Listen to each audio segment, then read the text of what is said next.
तं शरण्यं प्रेत्यार्तिहं प्रणतपालभवाभिभूतम् वन्दे महापुरुषते चरणारविन्दम् वंशी विभूषितकरान्नवनीरदाभा पीताम्बर गरुडबिम्बफलाधरोष्ठा पूर्णेन्दु सुन्दरमुखादरविन्दनेत्रा कृष्णात् परं किमपि तत्त्वमहं न जाने।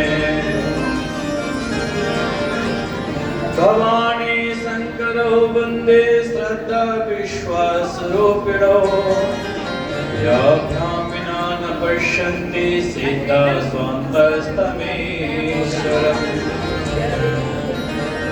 रामाय रामचन्द्राय रामभद्राय वेदसे रघुनाथाय नाथाय सीताय पतये नमः। देवी प्रपन्नातिहरे प्रसीद प्रसीद मातर्जगतोऽखिलस्य प्रसीद विश्वेश्वरि पाहि विश्वम्। त्वमेश्वरी देवी चराचरस्य गुरुर्ब्रह्मा गुरुर्विष्णु गुरुर्देवो महेश्वरः गुरुर्साक्षात् परब्रह्म तस्मै श्री गुरवे नमः। शरणा पुरुष कबीर का सब संतन की ओर ये गरीब उदास रक्षा करे कबो न लागे। जय जय राधा रमण हरे जय जय नवल किशोर जय गोपी चित चोर प्रभु जय जय माखन चोर जय गोपी चित चोर प्रभु जय जय माखन चोर। बोले श्रीमद् भागवत महापुराण की जय। श्री सुखदेव भगवान की जय। श्री वेद व्यास भगवान की जय। श्री परीक्षित जी महाराज की जय। जगद्गुरु आचार्य श्री चंद्राचार्य भगवान की जय। ब्रह्मलीन प्रातस्मरणीय महामहिम मामलेश्वर स्वामी ब्रह्महरि जी महाराज की जय। वर्तमान पीठाधीश्वर महामहिम मामलेश्वर स्वामी दामोदर शरण जी महाराज की जय। गोयल गोत्रीय समस्त पितरों की जय। हरि पुरुषों की जय। गंगा माता की जय। गौ माता की जय। गीता माता की जय। भारत माता की जय। हर हर महादेव। जय जय श्री राधे जय जय श्री राधे जय जय श्री राधे। परम मंगलमय परापर कलेश्वर अकारण करुणा वर्णालय भक्तवांचा कल्पतरु तड़ित विनिधि पीतांबर धारी भगवान श्याम सुंदर की साक्षात प्राणमय प्रतिस्वरूपा सत्यमय विजय श्रीमद् भागवत महापुराण के आज तृतीय दिवस के प्रथम सत्र अंतर्गत प्रस्तुत होकर हम सब भागवत भगवान के चरणों में प्रणति निवेदन कर रहे हैं, प्रार्थना कर रहे हैं। स्वीकृतोषिमयानाथ मुक्त्यार्थम भवसागरे। हे नाथ हमें स्वीकार कीजिए और इस भवसागर से पार कर। ब्रह्मलीन प्रातस्मरणीय अनंत श्री विभूषित वेद वेदांत दर्शन शास्त्रों के प्रकांड विद्वान ब्रह्मलीन स्वामी ब्रह्महरि जी महाराज जी के पावन पुण्य स्मरण एवं आश्रम कार्य वार्षिकोत्सव के रूप में बड़ी धूमधाम विधि विधान के साथ इस कार्यक्रम को परम पूज्य पाद गुरुदेव सरलता सहजता विनम्रता त्याग तपस्या के प्रतिमूर्ति दामोदर शरण जी महाराज जी बड़ी धूमधाम विधि विधान के साथ प्रतिवर्ष बड़े प्रेम भाव श्रद्धा के साथ यह कार्यक्रम आयोजित करते हैं और आप सबको बुला करके कथा गंगा में स्नान करवाते हैं। भागवती गंगा में स्नान करवाते, संत गंगा में स्नान कराते, एक ही जगह कई गंगाओं का समावेश करा करके आपको पुण्य से लबालब कर देते हैं। ऐसे हमारे पूज्य गुरुदेव भक्तिमयी माता कृष्णा देवी जी, गोयल परिवार और पवन जी, नीरज जी, उपस्थित हमारे प्रेम जी, माता सरोज जी, समस्त माताएं बहनें, भगवत प्रेमी सज्जनों और हमारे परम पूज्यपाल परम विद्वान स्वामी कविवर अरुणदास जी महाराज, आइए कथा गंगा में प्रवेश करें। उससे पूर्व गुरु नाम संकीर्तन द्वारा वाणी जीवा को पवित्र करते हुए कथा गंगा की ओर प्रवेश करते हैं। पलके ही पलके बिछाएंगे, पलके ही पलके बिछाएंगे, जिस दिन श्याम प्यारे घर आएंगे, जिस दिन श्याम प्यारे घर आएंगे, पलके ही पलके बिछाएंगे, पलके ही पलके बिछाएंगे, जिस दिन श्याम प्यारे घर आएंगे, जिस दिन श्याम प्यारे घर आएंगे।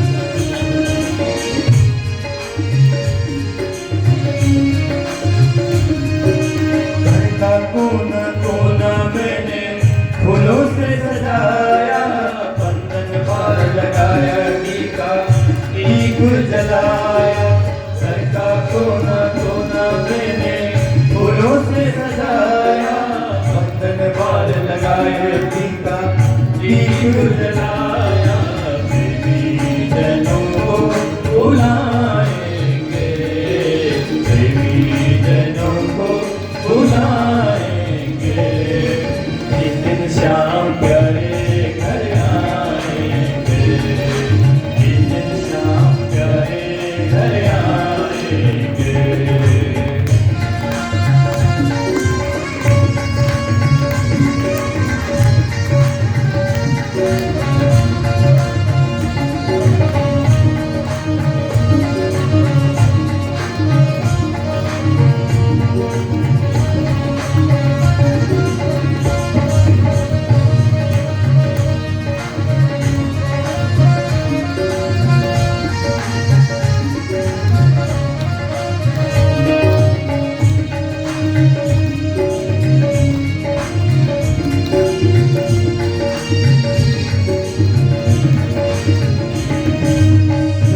जल की धार प्रभु के चरण पखारो, भोग लगाओ लाड चढ़ाओ आरती उतारो, जमुना जल की धार प्रभु के चरण पखारो, भोग लगाओ लाड चढ़ाओ आरती उतारो, खुशबू ही खुशबू फैलाएंगे, खुशबू ही खुशबू फैलाएंगे, जिस दिन श्याम प्यारे घर आएंगे, जिस दिन श्याम प्यारे घर आएंगे।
सुखाय कर्माणि करोति लोको न तै सुखं बन्धु परमं वा विन्देत भूयस्ततैव दुःखं यदत्रयकं भगवान् वदेन्। परम मंगलमय श्रीमद् भागवत महापुराण के अंतर्गत कल हम सब ने श्रवण किया कि उद्धव जी ने विदुर जी को मैत्री मुनि के पास भेजा। हरिद्वार में मैत्री मुनि विदुर के इंतजार में बैठे थे, प्रतीक्षा में बैठे थे। जब विदुर जी पहुंचे हैं, मैत्री जी से वार्तालाप हुआ और कुछ प्रश्न थे विदुर के जो मैत्री से विदुर ने किया। पूछा था, गुरुदेव यह संसार सुखी होने के लिए कर्म करता है, सुखी तो होता नहीं, बदले में दुख ही दुख प्राप्त होता है, ऐसा क्यों है? तब मैत्री ने कहा था, विदुर यह संसारी जब दुखात्मक है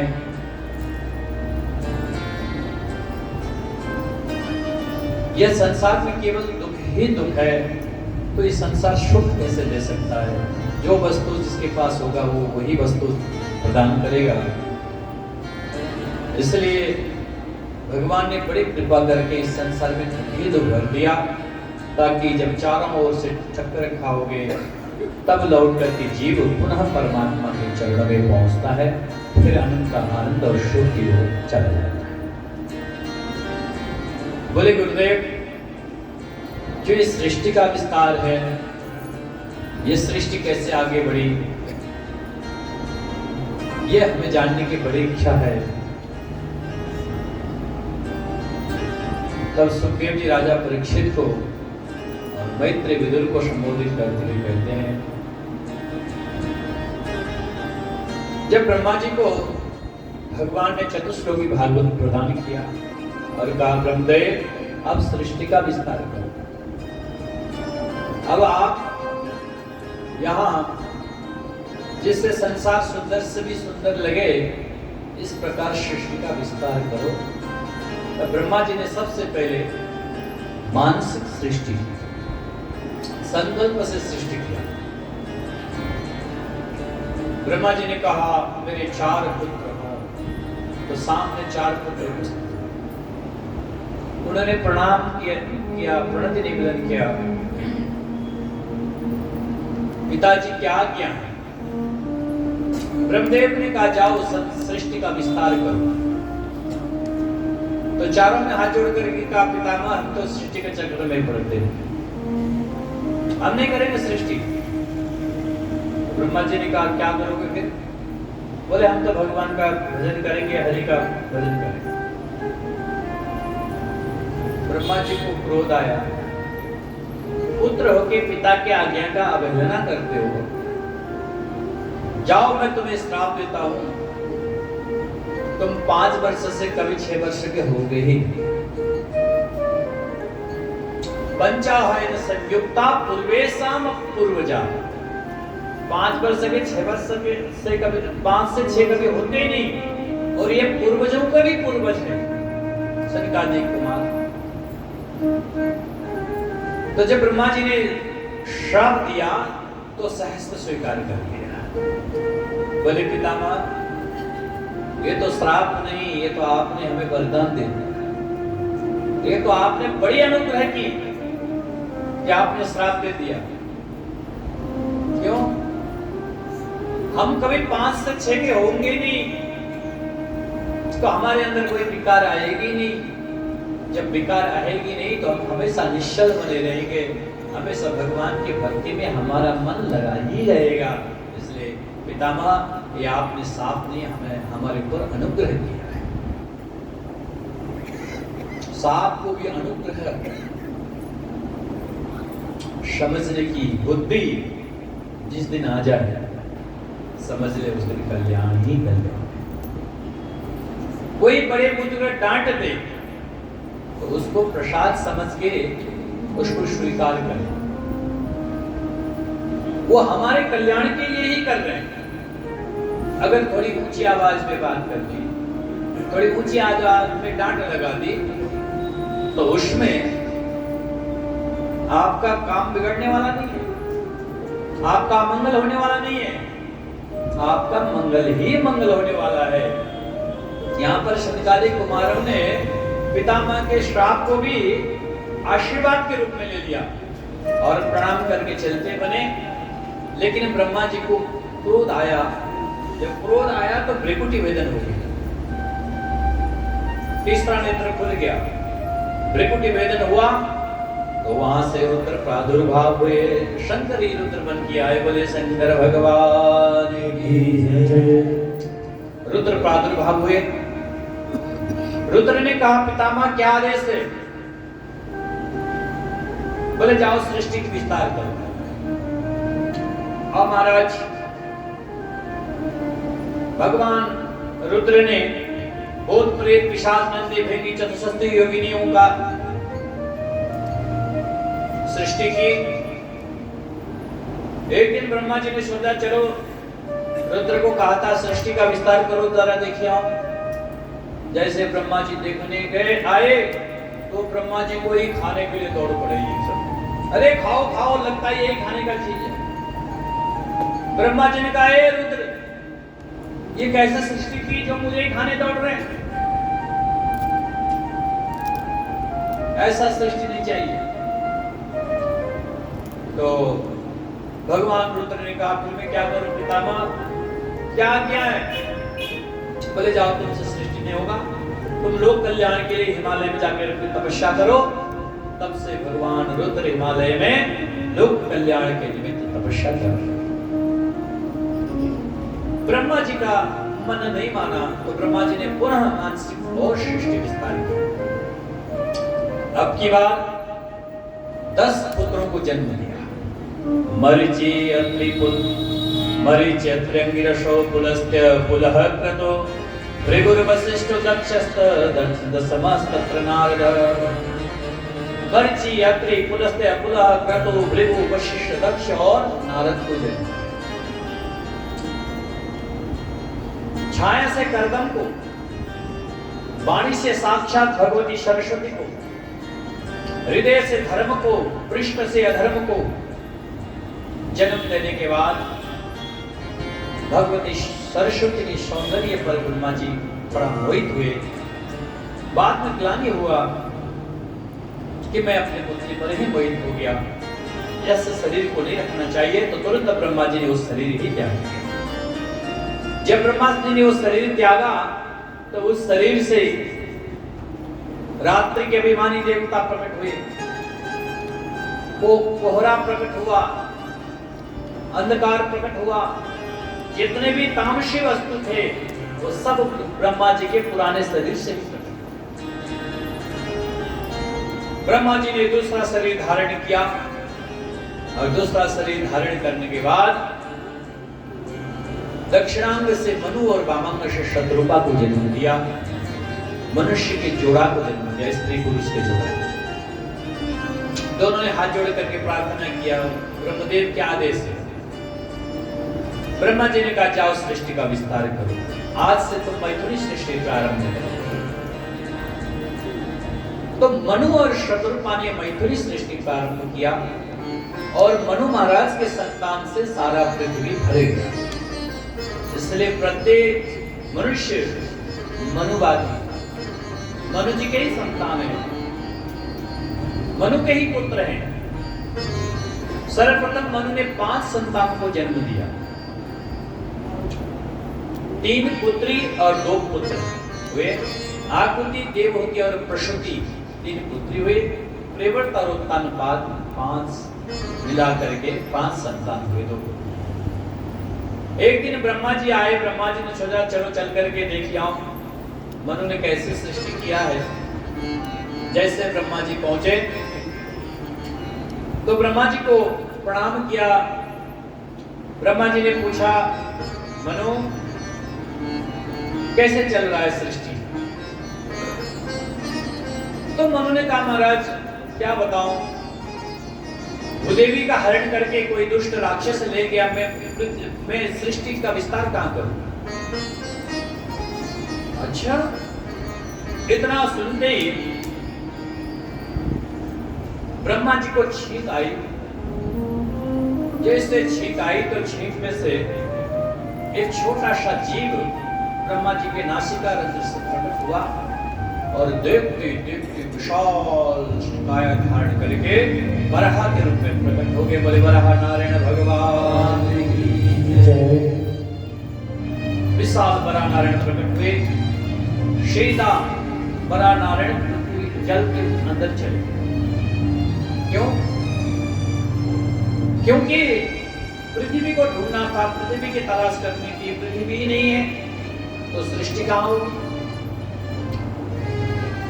अच्छा, और भी तो अवतार ले सकते थे, वराह ही क्यों लिया? और भी अवतार हो सकता था। वराह अवतार इसलिए लिया कि वराह की घ्राणेंद्रिय जो होती है ना, सूंघने की शक्ति बहुत तेज होती है, इसलिए पृथ्वी को ढूंढना है। अब पृथ्वी का लक्षण कैसा है? पृथ्वी कैसी है? तत्र गंधवती पृथ्वी। पृथ्वी गंधवती है, गंध छोड़ती है, खुशबू छोड़ती है। कैसी? जब बारिश के समय में मिट्टी में पानी पड़ता है तो कैसा खुशबू आता है? खुशबू आता है ना, बड़ी सुंदर खुशबू आती है।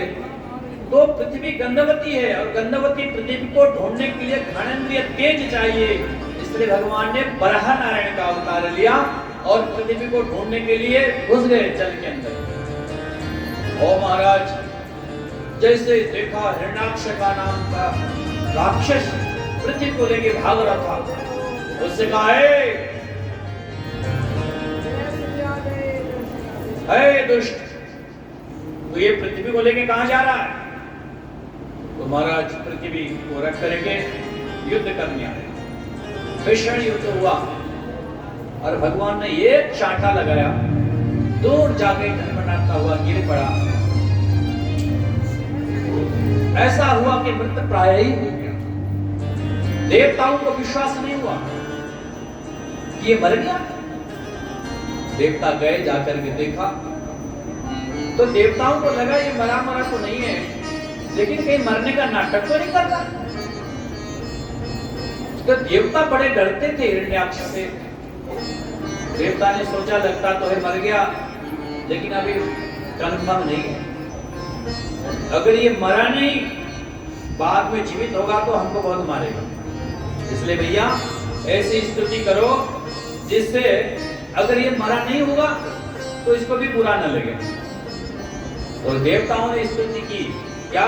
जितम जितम ते चित यज्ञ भावना त्रये तनु स्वाम परिधनुवते नमः। यद्रोम करते सनिर्विलरद्धरा तस्मै नमः कारण सुकरायते। हे भगवान, हम आपको नमस्कार करते हैं। आपने शुक्र रूप धारण करके इस पृथ्वी का उद्धार किया। भगवान ये भी बहुत भाग्यशाली है ये राक्षस, जो बड़े बड़े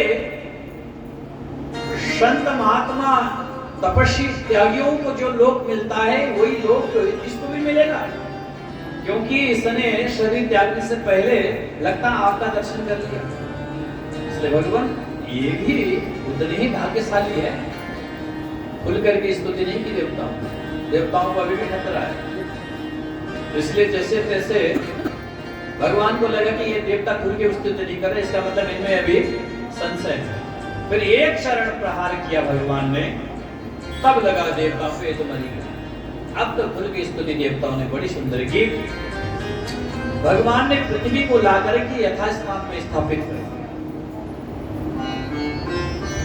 अब यहाँ पर परीक्षित ने प्रश्न किया, गुरुदेव वो हिरण्याक्ष कौन था इतना शक्तिशाली जो भूदेवी को हरण करके ले गया? अब भूदेवी का हरण करके ले गया तो भूदेवी ही पृथ्वी चली गई तो हम कहां रहेंगे? वैसे सब पृथ्वी जल तेज वायु आकाश सबके दो रूप होते हैं, स्थूल एक सूक्ष्म। तो ये जो हिरण्यकशिपु पृथ्वी के सूक्ष्म रूप को हरण करके ले गया था, जब पृथ्वी की मूल तत्व को हरण कर लिया, जब प्राण तत्व को हरण कर लिया, तो क्या होना था पृथ्वी को? इसलिए आज हिरण्याक्ष को मार करके भगवान ने पृथ्वी को ला करके यथास्थान में स्थापित किया। बोले गुरुदेव वो कौन था इतना दुष्ट, इतना शक्तिशाली, जो भूदेवी को हरण कर गया? हम जानना चाहते हैं, तब सुखदेव जी कहते रहे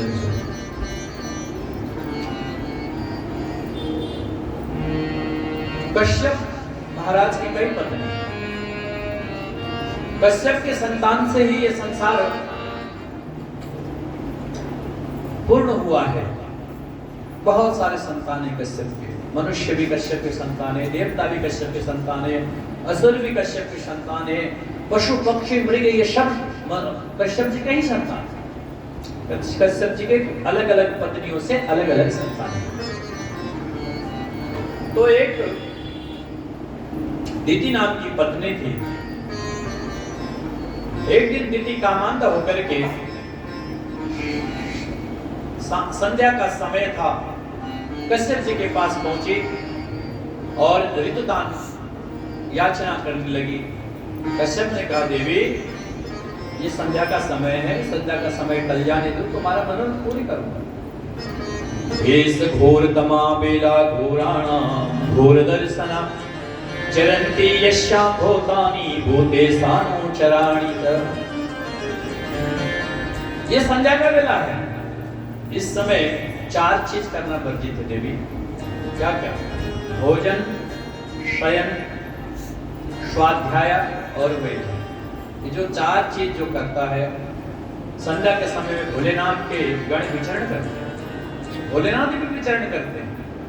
तो ये 4 चीज करते हुए अगर देखते हैं तो तुरंत रुष्ट हो जाते हैं। जो भोजन करेगा उसका उदर रोग हो जाएगा, पेट का रोग। जो नित्य सोता हुआ मिलेगा उसकी आयु क्षीण हो जाएगी। जो मैथुन करेगा दुष्ट संतान की उत्पत्ति। इसलिए संध्या के समय में 4 चीज वर्जित किया गया है। लेकिन दिति कामांध हो चुकी थी। दिति ने कहा नहीं, मुझे पुत्र न दीजिए, संतान दीजिए। बहुत समझाया कश्यप ने, लेकिन देवी ने नहीं मानी।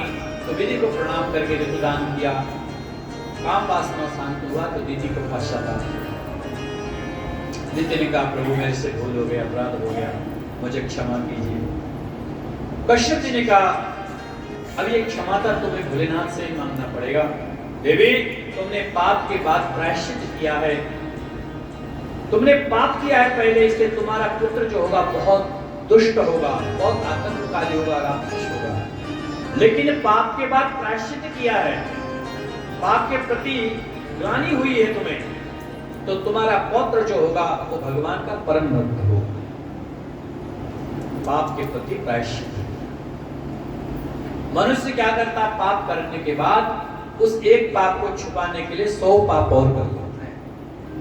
अपने एक पाप को स्वीकार नहीं करता, उस पाप को छुपाने के लिए 100 पाप और कर लेता, और उसके बाद इस प्रकार के कर्म बनते जाते हैं, कर्म बंधनों में जकड़े जाते हैं।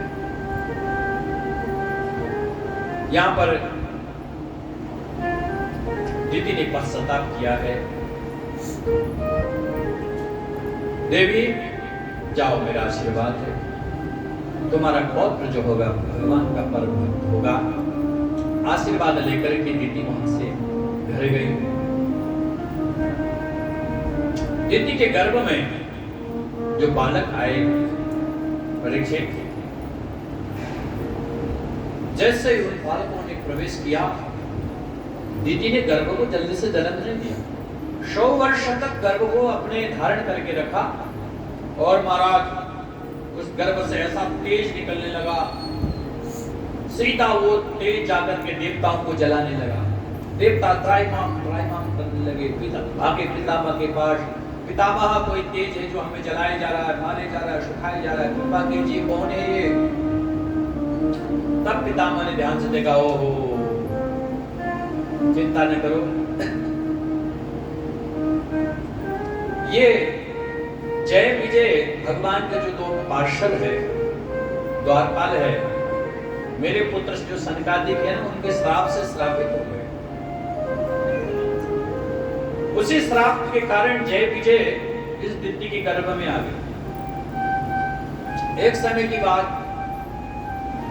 एक छोटे से नन्हे से बालक, 4 बालक सोचा चलो वैकुंठनाथ भगवान श्री हरि के दर्शन कर ले।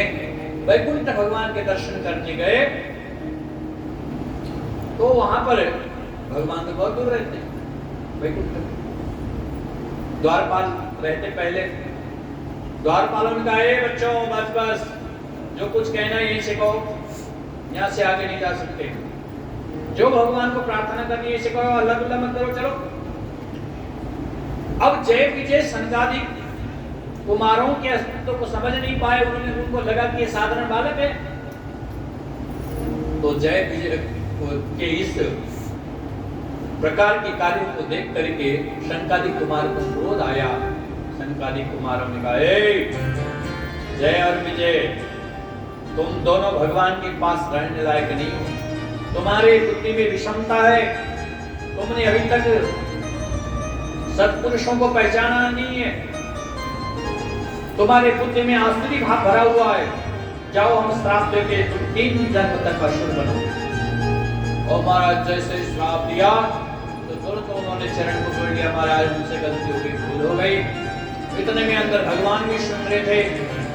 जब पार्षदों को श्राप लगा तो भगवान भी भागे आए। भगवान ने कहा, प्रभु ये तो अबोध है, अनजान है, कोई ध्यान नहीं है। अच्छा किया, ये प्रमादी थे। आपने श्राप दे करके मेरे इन पार्षदों को आपने श्राप दे करके इनको दंडित कर दिया, उचित नहीं किया प्रभु आपने। इनकी बुद्धि में विषमता थी, ये बड़ी कृपा की भगवान। इनका अपराध मेरा ही अपराध है, क्योंकि मेरे सेवकों के द्वारा अपराध हुई, मेरे सेवकों के द्वारा भूल हुआ, तो ये अपराध मेरा भी माना जाएगा। इससे प्रभु क्या सेवा करूं, बहुत करते हुए आइए। शनकादिक कुमारों ने कहा, प्रभु हम अंदर नहीं आएंगे, अभी हम फिर आते हैं। भगवान से मिल करके ये शनकादिक कुमार चले गए। इन्हीं शनकादिक कुमारों के श्राप से जय और विजय भगवान के जो पार्षद है वो दीप्ति के गर्भ में समा गए। चिंता न करो, समय आने पर सब ठीक हो जाएगा। जाओ देवताओं अपने अपने घर को। और महाराज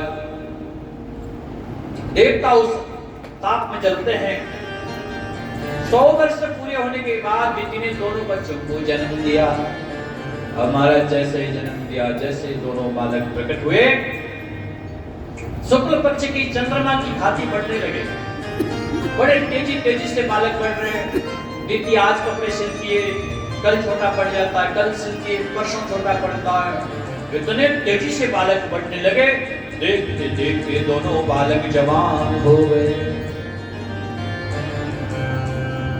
जब दोनों जवान हुए, एक का नाम रखा हिरण्याक्ष, एक का नाम रखा हिरण्यकशिपु। हिरण्याक्ष यानी हिरण्य यानी सोना, सोने का अक्ष, सोने में आंख यानी लोभ का संकेत। और दूसरा हिरण्यकशिपु, सोने का सैया, भोग का संकेत। दोनों भाई आपस में कहने लगे, भैया हाथ में शक्ति बहुत है, ताकत बहुत है, हाथ में खुजली हो रही है, कोई लड़ने भिड़ने वाला मिल जाए, किसी से युद्ध करते हैं, चलो दिग्विजय कर आते हैं। हिरण्यकशिपु ने कहा, भैया मैं तो जानता नहीं, तुझे जाना तो जान चला। अब हिरण्याक्ष महाराज ले गला उठाया और दिग्विजय के लिए निकल पड़ा। स्वर्ग में सीधा स्वर्ग के ऊपर आक्रमण किया, हमला किया। सारे देवता प्राण बचाते हुए इधर उधर भाग निकले। किसी की हिम्मत नहीं हुई कि हिरण्याक्ष के साथ खड़े होकर युद्ध करें। हिरण्याक्ष सीधा जल में गया। जल में जाकर के वरुण देवता को ललकारा, हे वरुण चलो युद्ध करो। वरुण ने कहा, महाराज मैं बूढ़ा हो गया हूं, युद्ध नहीं करता, युद्ध मैंने छोड़ दिया है, युद्ध करना मैंने छोड़ दिया, मैं बूढ़ा हो गया हूं। सुनते ही वरुण को 2 चांटा लगाया और वरुण का अपमान करके वहां से आगे बढ़ा। इतने में ही देवर्षि नारद श्रीमन नारायण नारायण नारायण, श्रीमन नारायण नारायण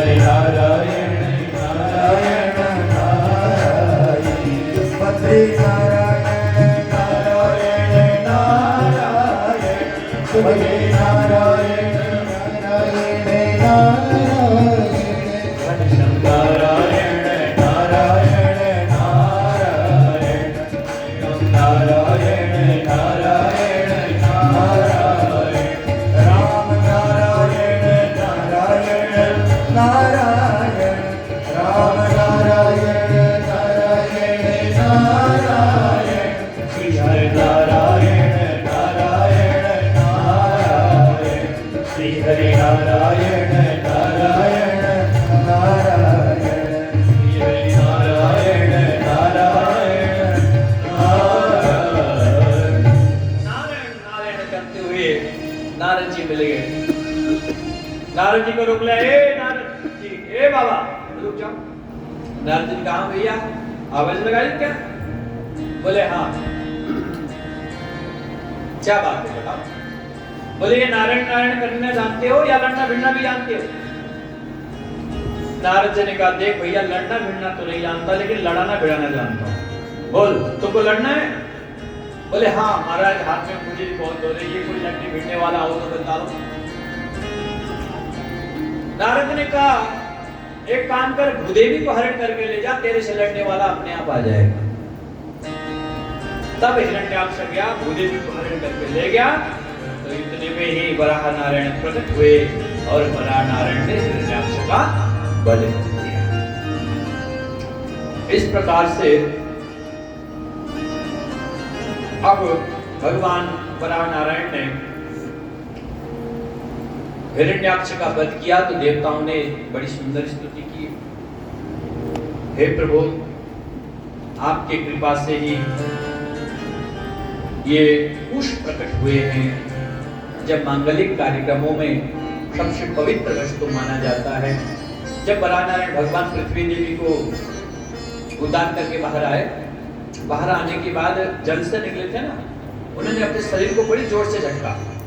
जब शरीर जोर से झटका तो उनके शरीर से कुछ रोम गिरे और कुछ रोम के कण गिरे, खंड गिरे, तो वो जाकर के चारों ओर कुश के रूप में प्रकट हो गए। जब संत ब्राह्मणों ने देखा ओ ये तो हमारे भगवान के रोमकूप है, तो इससे तो मांगलिक कार्य करना चाहिए।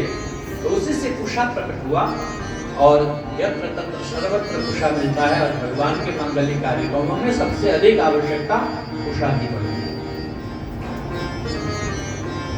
बड़ी सुंदर स्तुति की, भगवान चले गए अपने धाम को। अब मनु महाराज ने अपनी सृष्टि विस्तार किया।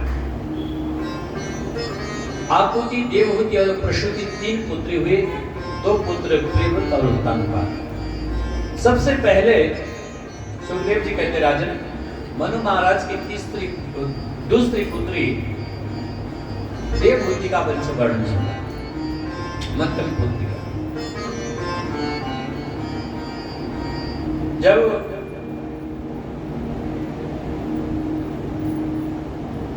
करदम जी ने सोचा भगवान ने बड़ी कृपा की है मेरे ऊपर, तो भगवान का जरा धन्यवाद भी करूं और कोई गृहस्थ जीवन के लिए कोई योग्य पत्नी भी भगवान से प्रार्थना करूं कि वही तलाश।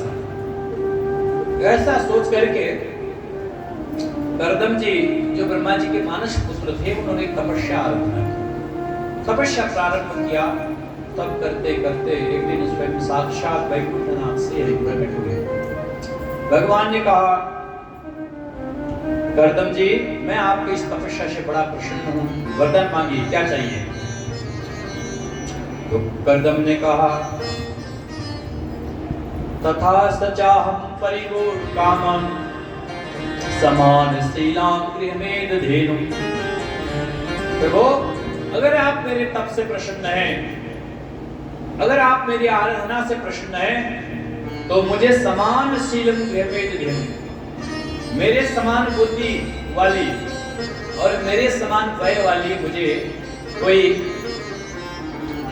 पत्नी प्रदान कीजिए, मुझे कोई पत्नी दीजिए जिससे मेरे ग्रस्त जीवन चल सके। भगवान बड़े प्रसन्न हुए। भगवान ने कहा, कर्दम, मैं तुम्हारी इस भावना को जानता था, इसलिए मैं पहले ही व्यवस्था करके आया हूँ। विदित्वा तव चैत्यं मे पुरैव समयोजितं। हे कर्दम, तुम्हारे मन की भावना मैं पहले से जानता था, इसलिए मैंने तुम्हारे लिए पहले से ही व्यवस्था कर दिया। अच्छा महाराज, कौन है? तो भगवान ने कहा, मनु के मध्यम पुत्री देवहूति।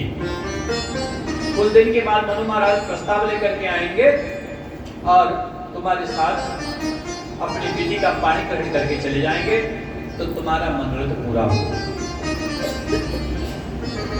कर्दम ने कहा, महाराज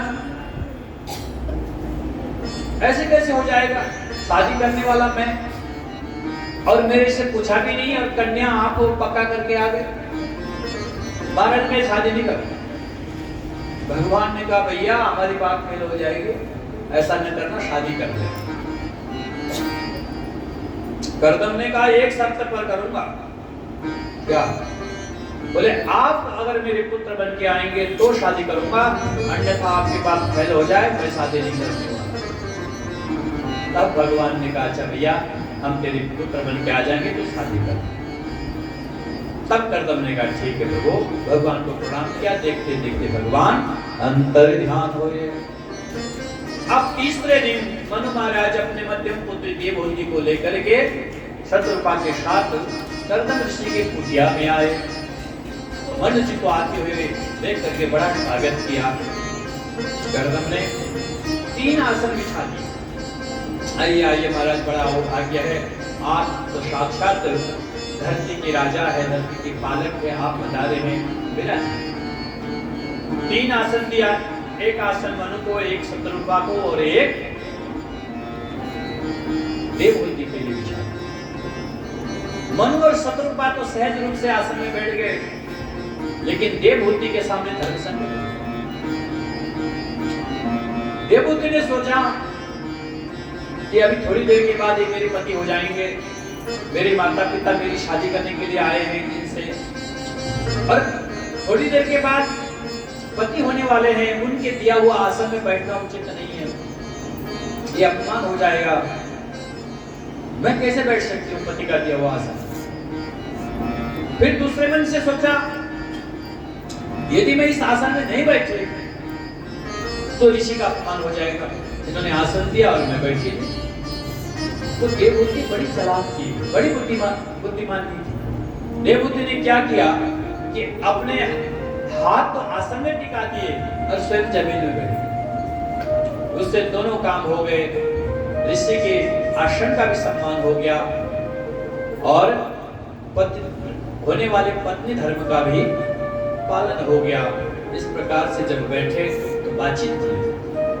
मनु महाराज ने कहा, महाराज मैं अपने मध्यम पुत्र देवहूति को लेके आया हूँ आपके साथ, इसका विवाह पाणी ग्रहण, आप पाणी ग्रहण कीजिए, मेरी पुत्री को स्वीकार कीजिए प्रभु।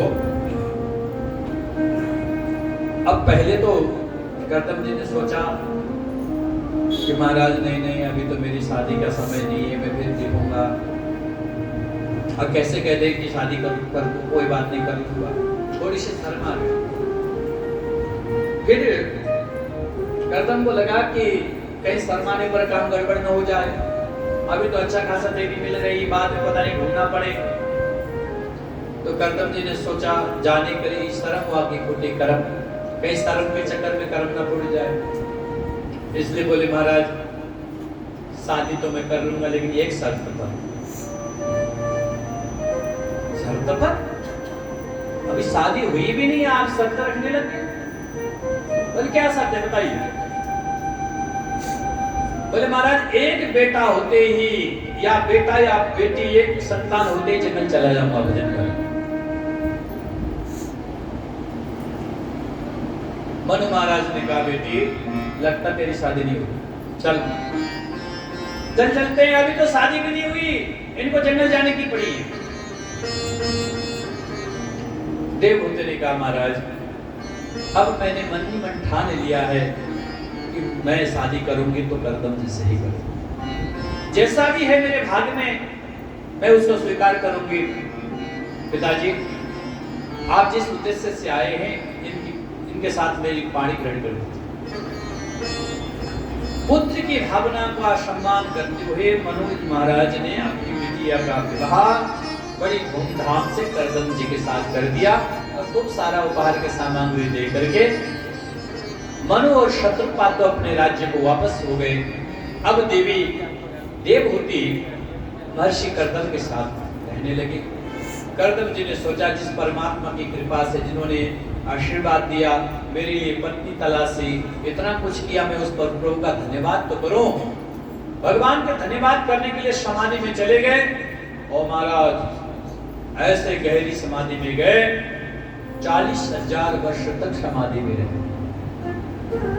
इधर देवहूति ने देखा कि मेरे पतिदेव तो समाधि में है और मैं इस प्रकार राजसी वस्त्र पहन करके बैठे हुए उचित नहीं है। देवहूति ने भी समस्त राजसी वस्त्रों को उतार करके साधक जैसे वस्त्र पहन लिए और रोज अपने पतिदेव की सेवा करती है, बड़े मनोभाव से सेवा करती है। करते करते आज 40,000 वर्ष पूरे हो गए। करदम की आंख खुले। करदम ने आंख खोल के देखा, कोई एक साधिका सेवा करती है, इधर उधर डोलती है। उनको लगा कि कौन है, ये मेरी सेवा कर रही है। बुला के पूछा, देवी आप कौन हो और मेरी सेवा कर रही हो, मेरे तो कोई है नहीं। देवहूति ने कहा, लो बात कर लो इनसे, ये तो मुझे भी भूल गए। देवहूति ने कहा, महाराज आज से 40,000 वर्ष पहले याद कीजिए, मन महाराज अपने मध्यम पुत्र देवहूति को आपके साथ पानी ग्रहण करके चले गए थे शादी करके। बोले, वो मेरी देवी देवहूति कहाँ है, वो कहाँ गई? तब देवहूति ने कहा, महाराज मैं ही तो आपकी देवहूति हूँ। सुन करके बड़े अचंभित हुए, देवी तुमने ये भेष कैसे बना रखा? तब देवहूति ने कहा, महाराज जब आप ही साधना में चले गए तो मैं राजसी वस्त्र पहन के क्या करती, मैंने भी साधक जैसे वस्त्र पहन लिए और आपकी सेवा कर दिया। इतना सुनते ही बड़े प्रसन्न हुए करदम जी। करदम जी ने कहा, देवी तुष्टोऽहमद्य तव मान अभिमानताय शुश्रूषया परमया परया च भक्त्या यो देहि नामयम् अतीव सुहृत् स्वदेहो नावेक्षितः समुचितः स्थवितुम् मदर्थे। हे देवी, मैं तुमसे बड़ा प्रसन्न हूं। लोग अपने देह के लिए क्या कुछ नहीं करते, लेकिन तुमने मेरे लिए संपूर्ण सुखों का परित्याग किया और इतनी सेवा में तल्लीन हो गई। देवी, मैं तुम्हारी इस भक्ति से, तुम्हारी इस सेवा से बहुत प्रसन्न हूं। मांगो, क्या चाहिए, क्या वरदान चाहिए? तो तुरंत देवहूति ने कहा, महाराज प्रिया प्रियमिन्वच्छन् कर्दमो योगमास्थितः विमानं कामगं छत्रवापि सहीकृतः। बोले, प्रभु गृहस्थ जीवन में संतान ही सुख है, गृहस्थ जीवन का सफलता ही संतान है, इसलिए कृपा करके मुझे संतान प्रदान कीजिए। इतना सुनते ही करदम जी प्रसन्न हुए। करदम जी ने संकल्प शक्ति से कामक नाम के विमान को तैयार किया और महाराज ऐसी गति उस विमान की, कामना गच्छति गमति थी कामक, उस विमान का नाम रखा कामक। कामनाओं के अनुसार गति करता था। जब समस्त सुविधाओं से संपन्न वो विमान सामने खड़ा हुआ, करदम ने कहा, देवी इसमें प्रवेश करो और वहां की जीवन के आनंद और सुख को भोगो, विषय को भोगो। देवी ने देखा, मेरा शरीर तो मैला कुचला है और ये विमान इतना सुंदर है, मैं कैसे प्रवेश करूं? तो करदम समझ गए। करदम ने तुरंत एक संकल्प शक्ति से एक सरोवर की उत्पत्ति की और कहा, देवी यहाँ प्रवेश करके स्नान करो। जैसे ही प्रवेश करने के लिए पहुंची तो महाराज 10,000 कन्याएं उत्पन्न हो गई और देवी देवहूति को उपटन लगा लगा करके स्नान कराए और दिव्य श्रृंगार करके विमान में प्रवेश कराया। तो उतने में गर्दम जी ने भी सरोवर में प्रवेश किया है। देखते देखते हजारों कामदेव की सौंदर्य को टीका करते हुए गर्दम प्रकट हुए और गर्दम ने भी विमान में प्रवेश किया। अब दोनों गर्दम और देवहूति विमान में रहते हैं, विषयों का भोग करते हैं। करते करते बहुत समय बीता तो महाराज 9 कन्या हो गई। कितने?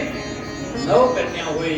एक दिन अचानक गर्दम जी को याद आया, रे राम राम, मैं तो एक संतान होने के बाद जंगल जाने वाला था, यहाँ तो 9 पुत्रियां हो गई, अब मुझे चलना चाहिए।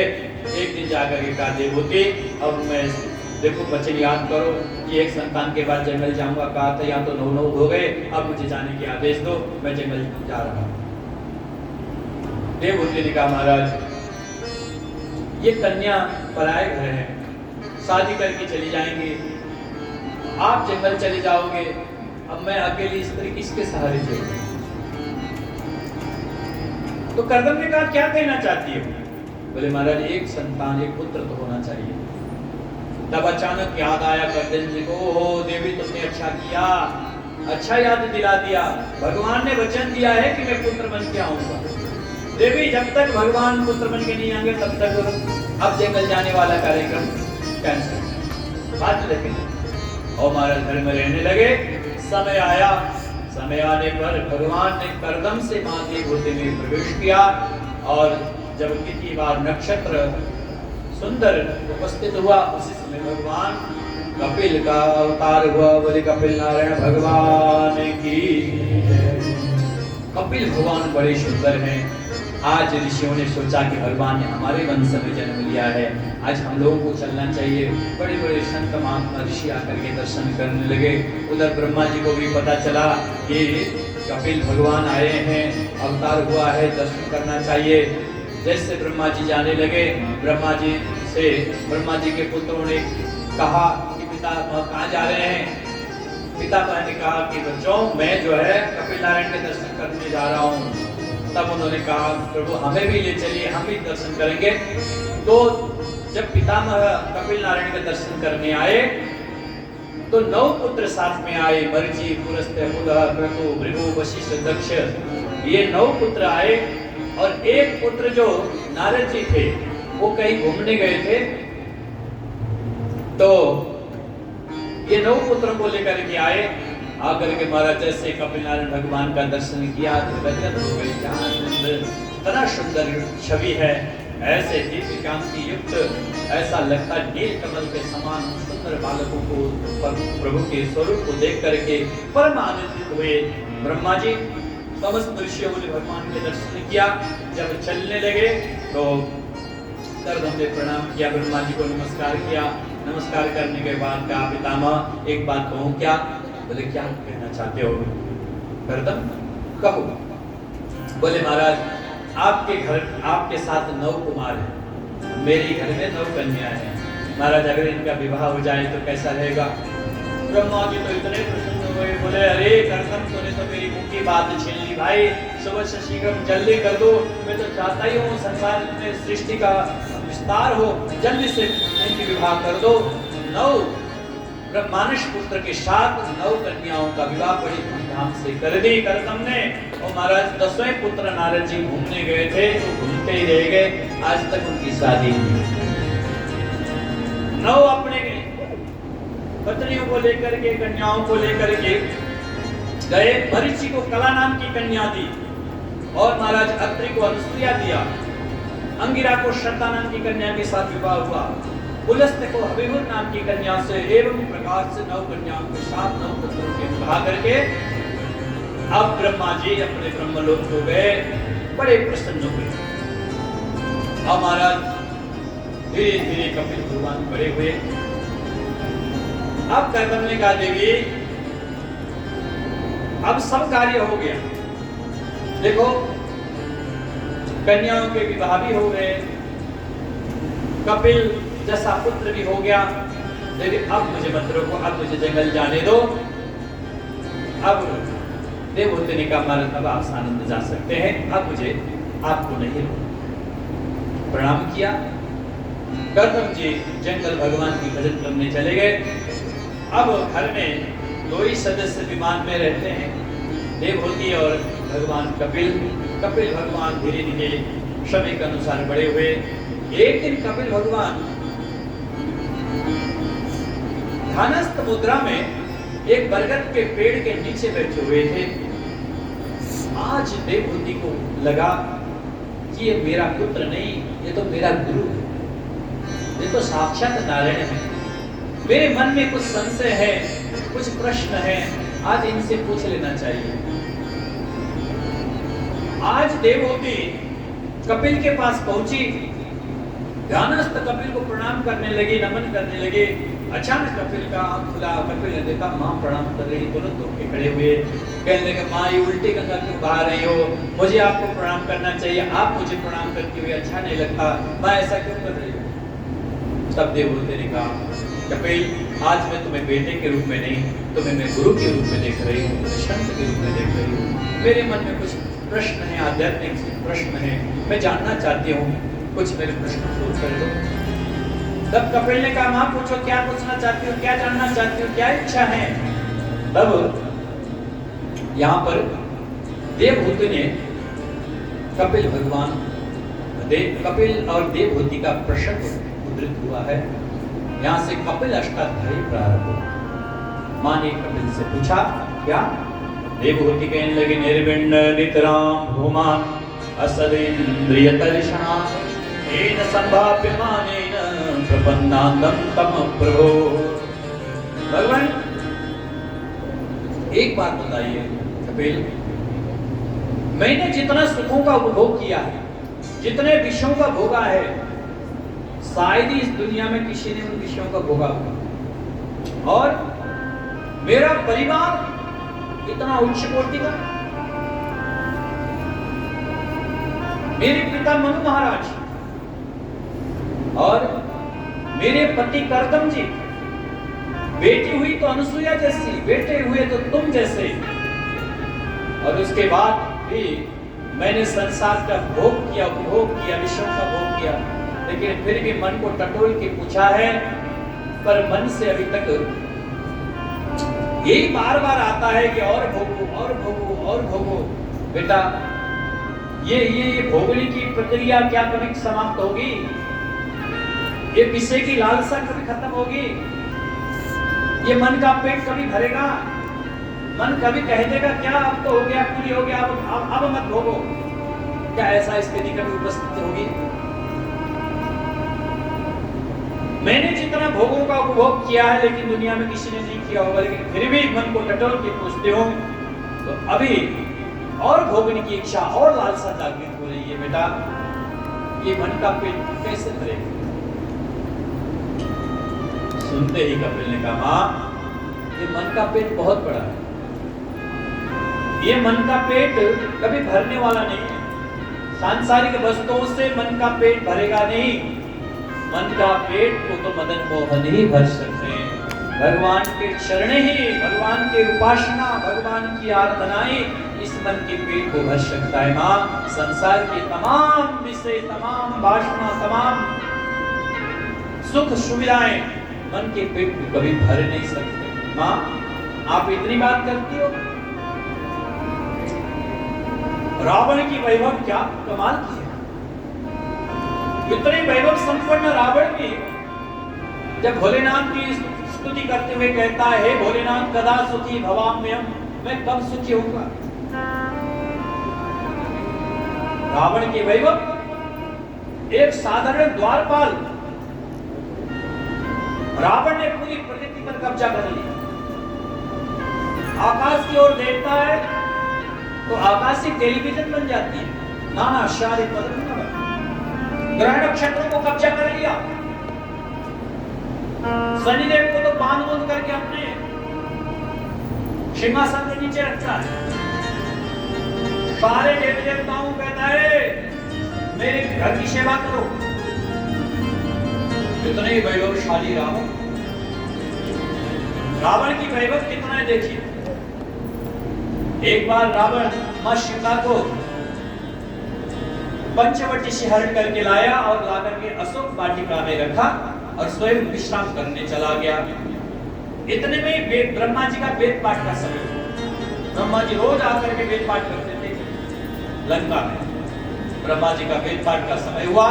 ब्रह्मा जी ने वेद पाठ करना प्रारंभ किया। हरे ओम गणानान्त्वा गणपतिगुं हवामहे प्रियाणां त्वा प्रियपतिगुं हवामहे वसो मम आहमजानि गर्भधमातमजासि गर्भधम्। ब्रह्मा जी जब वेद पाठ कर रहे थे इतने में एक द्वारपाल आया। द्वारपाल ने डांट लगाई, हे ब्रह्मं न जनिष समय तुष्टि वैस्तियताम। हे ब्रह्मा, चुपचाप आ जाके खड़े हो जाओ, बैठ जाओ। और डांट लगा रहा। एक साधारण द्वारपाल, वो किसको? महाराज पितामह ब्रह्म को डांट लगा रहा है, ब्रह्मा चुपचाप आ जाके खड़े हो। एक साधारण द्वारपाल में इतनी शक्ति है तो उस रावण में कितनी शक्ति हो? बृहस्पति जी काना खुशी करने लगे। अरे देखो देखो कितना मूर्ख है, भारी क्षमा में पितामह ब्रह्मा को डांट दिया, इसको साधारण शिष्टाचार का ज्ञान नहीं। इतने में ही बृहस्पति जी की ओर अंगुली करके कहने लगा, ए सोत्वंजन बृहस्पति जड़मते नैषा स्वभाव वज्रड़। ए जड़मती बृहस्पति, चुपचाप बाहर जाके बैठ जाओ। ये कोई देवराज इंद्र का सभा नहीं है, तुम कुछ भी बोले जाओ, सुनते जाएंगे। शांत रहो। वाह देवगुरु बृहस्पति को डांट दिया। अब नारद जी को आश्चर्य हुआ, ये कैसा आदमी है, सबको डांट रहा है। नारद ने सोचा शायद मैं तुम गुरु छोड़ूंगा तो शायद ये खुश हो जाएगा। नारद जी ने अपने वीणा बजाना शुरू किया, राग आलापना प्रारंभ किया। हे नारद, वीणा रख लो। अब उधर तुम लोगों ने स्तुति आलाप करी, शायद हमारी स्तुति सुन करके खुश हो जाएगा। वीणा शंकर नारद वीणा रखो और आलाप करना प्रारंभ किया स्तुति। तो उनको भी डांट दिया, स्तुति आलाप को मत करो।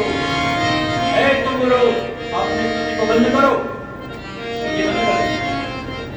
सब लोग आचार्य आश्चर्यचकित हो गए, भाई सब अपने समय में आ रहे हैं, अपना कार्य कर रहे हैं, ये बेमतलब में सबको डांटे जा रहा है, क्या बात है, इसे पूछो एक बार।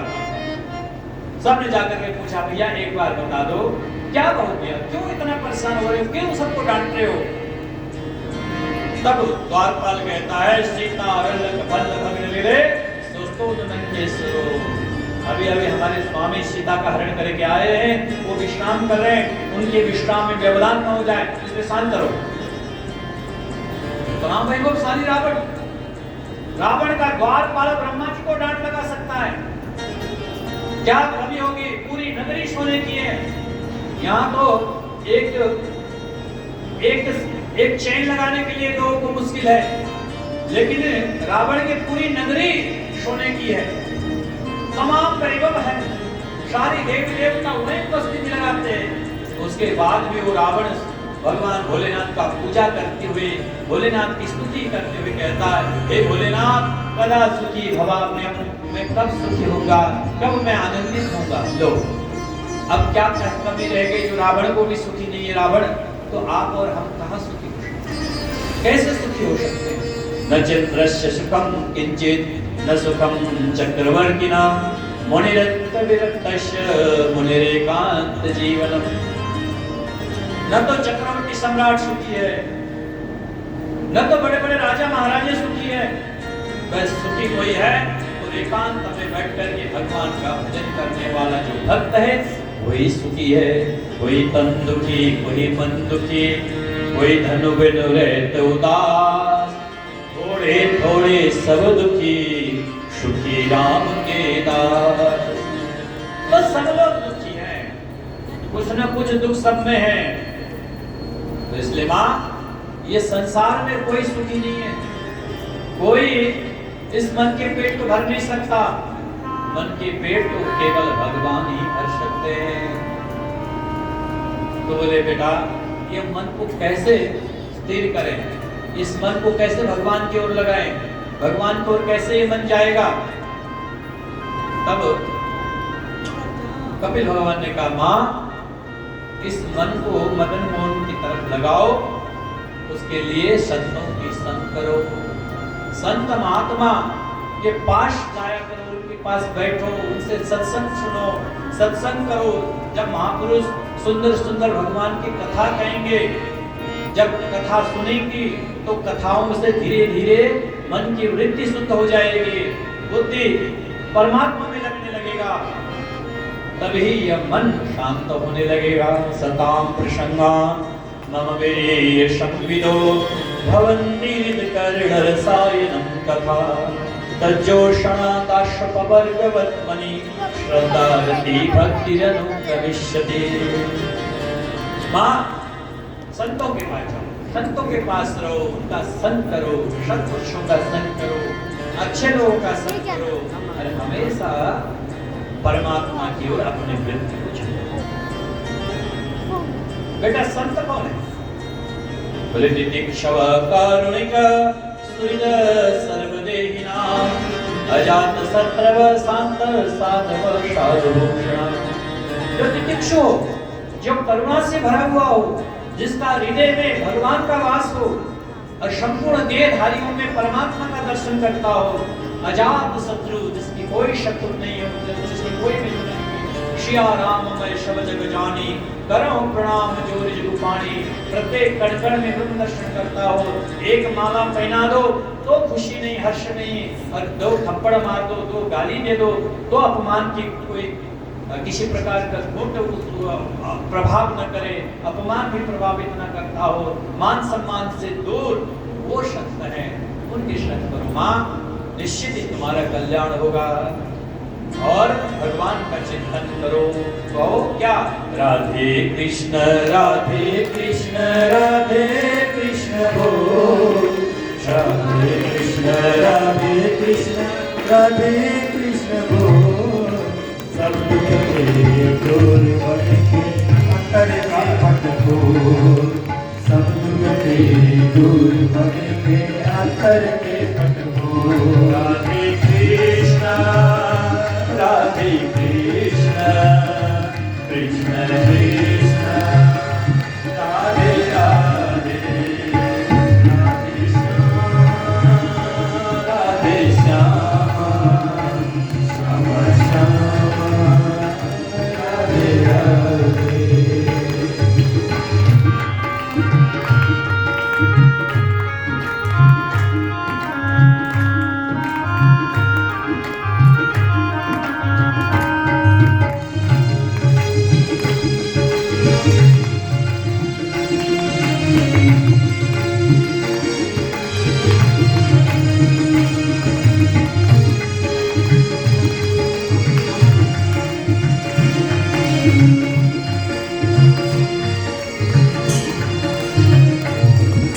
जो इस जग में आया है वो निश्चय जाएगा, जो इस जग में आया है वो निश्चय जाएगा।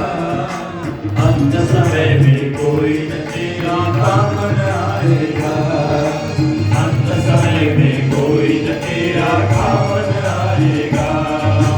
दूसरे जग से नेह तोड़ के, जग से नेह तोड़ के राधे कृष्ण बोल। सब दुख तेरे दूर भटके अंतर के पट खोल, सब दुख तेरे दूर भटके अंतर के पट खोल।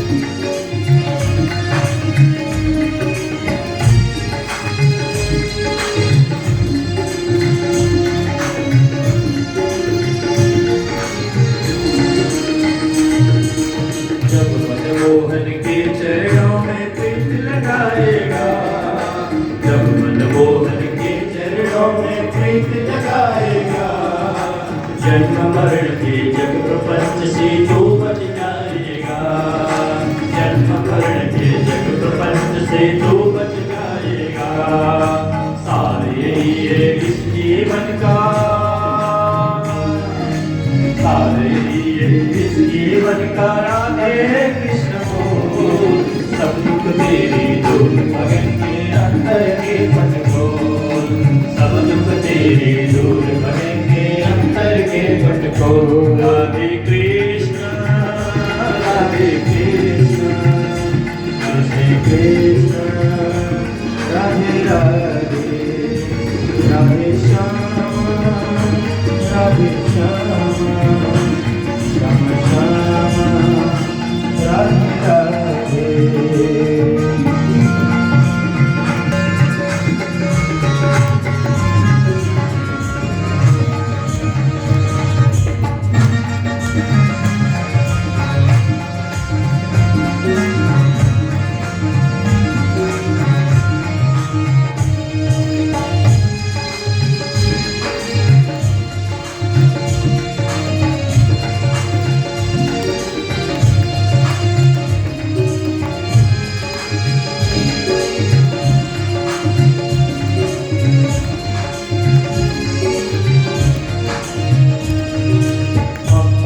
कृपा दिखाएगी, जगतारण को हर पल तेरी याद दिलाएगी, जगतारण को हर पल तेरी याद दिलाएगी।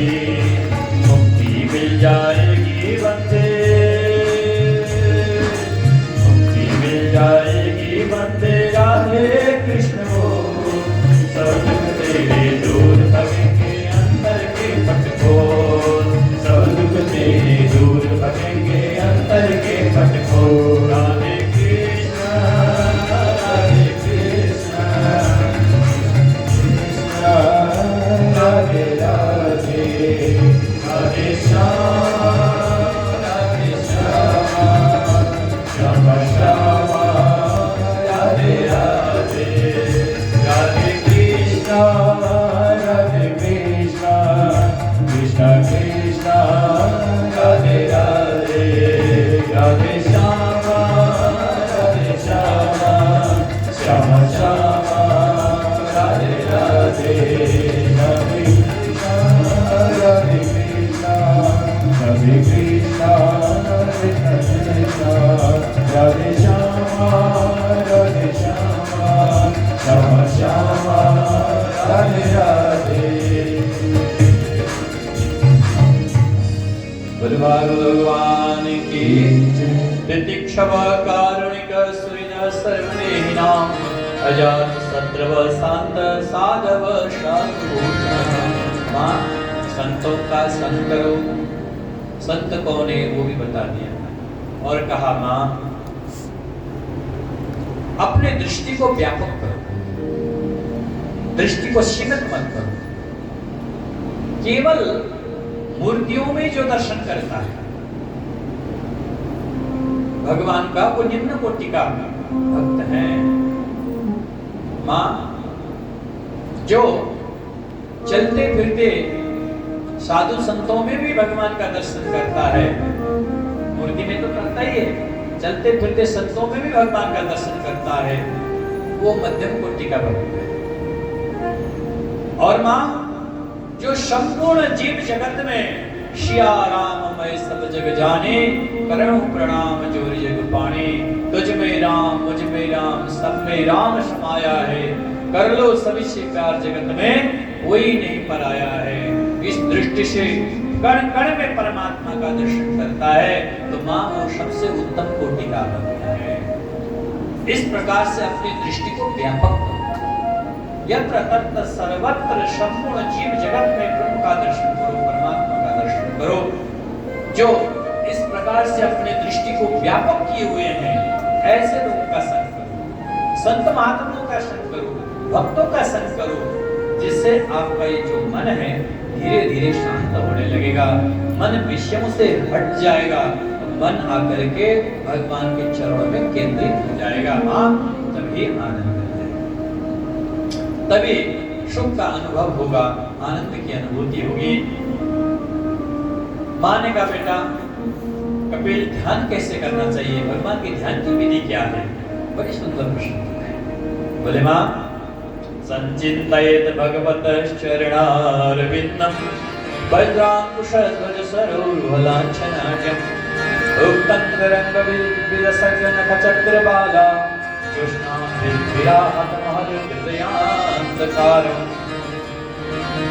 बेटा सबसे पहले सुंदर आसन में बैठे। कपिल ने कहा मां सबसे पहले सुंदर आसन में बिछाएं, उस आसन के ऊपर फिर बैठे। तो हो सके तो पद्मासन में बैठे, ना हो सके तो सुखासन में बैठे। और जो भी आपको सुंदर से सुंदर अच्छा से अच्छा भगवान की जो झांकी लगती हो उस झांकी का पहले दर्शन करें। फिर उसके बाद धीरे धीरे अपने आंखों को बंद करें, प्राणायाम के द्वारा श्वासों को स्थिर करें। जब श्वास स्थिर हो जाए तो बस अब धीरे धीरे जिस छवि का आपने दर्शन किया है पहले वो छवि मन में कल्पना कीजिए, मन में वो संपूर्ण छवि को उतार लें। तो छवि उतर जाए और उसके बाद सबसे पहले चरणों से दर्शन करना प्रारंभ करें। भगवान के चरणों में क्या क्या है? वज्र अंकुश के चिन्ह है, उन वज्र और अंकुश से युक्त भगवान के दिव्य चरणों का, कभी चंद्रिका का दर्शन करें, फिर ऊपर जानु का दर्शन करें, फिर घुटनों का दर्शन करें, फिर कटी प्रदेश का दर्शन करें, फिर वक्षस्थल का दर्शन करें, फिर उसके बाद कंठ प्रदेश का दर्शन करें, फिर उसके बाद भगवान के मुखमंडल का दर्शन कीजिए। फिर जब मुखमंडल तक चले जाएं, फिर वही क्रम ऊपर से नीचे की ओर, नीचे से ऊपर की ओर, इस प्रकार के बार बार जब ये विधि करेंगे, जैसे ये विधि पूर्ण हो जाए कम से कम 4 बार, 5 बार, 6 बार, उसके बाद माँ फिर भगवान को ओम के रूप में कल्पना कीजिए। ओम भी इतने सूक्ष्म, इतने सूक्ष्म, इतने छोटे, जैसे एक तागे के बराबर। तागे में कितना छोटा होता है। फिर उस ओम में भगवान का कल्पना कीजिए। धीरे धीरे उस ओम को भी हटा दीजिए, केवल निराकार ब्रह्म में निराकार ब्रह्म का ध्यान कीजिए। माँ इस प्रकार से सगुण साकार से निराकार की ओर जाना चाहिए। जब बार बार इस प्रकार से करेंगे तो माँ ध्यान लग जाएगा। ये ध्यान बड़ी सुंदर ध्यान। और पूछा कपिल,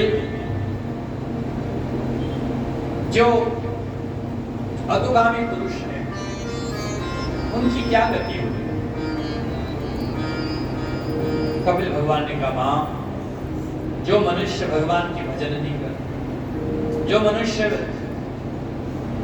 भगवान के भजन से विरत रहते हैं, केवल अपने सांसारिक कर्म कार्य करते रहते हैं, जब समय पूरा हो जाता है तो यमराज के दूत उनको जबरन पकड़ के ले जाते हैं, खींच के ले जाते हैं। उस समय बड़ी कष्ट होता है, बहुत पीड़ा होती है।